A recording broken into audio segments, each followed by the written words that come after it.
Lord எல்லாம் நல்லா இருக்கீங்க. நினைக்கிறேன் கத்துக்குள்ள எப்போது சந்தோஷமா இருக்கு. ஏசப்பா அதை எப்போது விரும்புறாங்க. இன்னைக்கு கூட ஏசப்பா சொல்ற ஒரு வார்த்தைன்னா, கண்மலையின் மேல் கட்ட ஆரம்பி. ஆவேன்.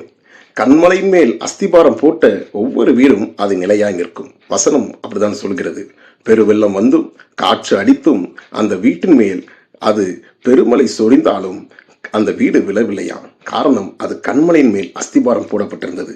இன்றைக்கு உங்கள் வாழ்க்கையில் அஸ்திபாரம் எதை குறிக்கிறது என்றால் வார்த்தையை குறிக்கிறது. அந்த வார்த்தையின் மேல், கண்மலையின் மேல் இயேசு கிறிஸ்துவாலாக ஒரு வீடு கட்டப்படும் ஆரம்பிக்கும் போது அந்த வீட்டுக்குள்ளாக தேவ சமாதானம் இருக்கும். ஆமென். உங்கள் அடக்கத்திற்குள்ளே சமாதானம், உங்கள் அரண்மனைக்குள்ளே சுகம் தங்கியிருப்பதாக. யார் யார் கர்த்தருடைய வார்த்தையை கேட்டு அதன்படி நடக்கிறார்களோ அவருடைய வீடு சமாதானமாக இருக்கும், ஆசீர்வாதமாக இருக்கும். அதனால நீங்க சோர்ந்து போகாதீங்க, கவலைப்படாதீங்க. சுரேஷ், நீங்க கண்மலையின் மேல் கட்டப்பட ஆரம்பிக்கும் போது, வார்த்தையின் மேல உங்கள் நம்பிக்கையை வைத்து செயல்படுத்தும் போது கர்த்தர் உங்கள் வீட்டை ஆசீர்வதிப்பார். ஆமென். உங்கள் குடும்ப வீட்டை ஆசீர்வதிப்பார்.